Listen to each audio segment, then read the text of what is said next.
আমি বুঝতে পারলাম স্যার, আমি অনেক অন্যায় করে ভুল করেছি স্যার, বুঝেন তো স্যার, চুনুর চাকরি করি, একটু এটি করি না করলে। তাই বলে মানুষকে ফাঁদে ফেলে ছিনতাই করবেন? আরো করি, এই কান মলছি স্যার, জীবনের এই কাম করুম না, এইগুলি দাম দেবো না স্যার। বেতন ভাই আপনার টাকা ফেরত দিয়ে দেবো। হ্যাঁ হ্যাঁ, টাকা আর দিতে হবে না। আলহামদুলিল্লাহ। পাগলা বাবাকে আপনি চিনেন? পাগলা বাবা? কোন পাগলা বাবা?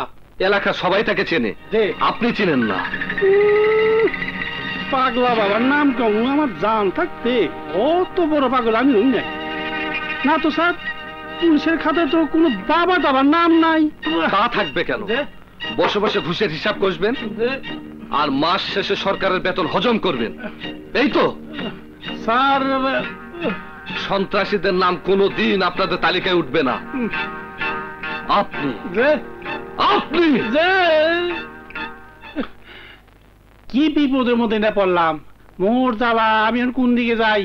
আমার আগে রুচি নাই, আসল লেগে নকল খাইছে, পাতায় বাড়ি খাইছে, মাগো মাথা খাইছে রে বাবা রে। জীবন। আরে নয়ন, তুমি? আমি তো সিআইডিতে আছি। তাই নাকি? হ্যাঁ। বসো। থ্যাঙ্কস। কাকি চলবে, চা না কফি? Your wish. স্যান্ট্রে 2 কাপ কফি। দেখো, লাঠি মেয়ের মতো ঘুরতে ঘুরতে আমরা 2 বন্ধু আবার একই জায়গায় এসে পৌঁছেছি। বাইদা ভাই, এসপি সাহেব তোমার খুব তারিফ করলেন। পাগলা বাবা সম্পর্কে তুমি কিছু জানো? হ্যাঁ, লোকটাকে আমার খুব সন্দেহ হয়, বাট কোনো ডকুমেন্ট পাওয়া যাচ্ছে না। আগের ওসি সমস্ত কিছু জানতো, হয়তো টাকা খেয়ে সবকিছু ম্যানেজ করে ফেলেছে। আমার বিশ্বাস আমরা 2 জন মিলে পাগলা বাবার বিরুদ্ধে এগিয়ে গেলে তাকে গ্রেফতার করতে পারবো।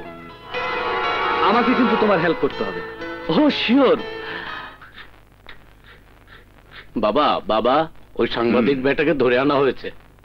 কোথায়?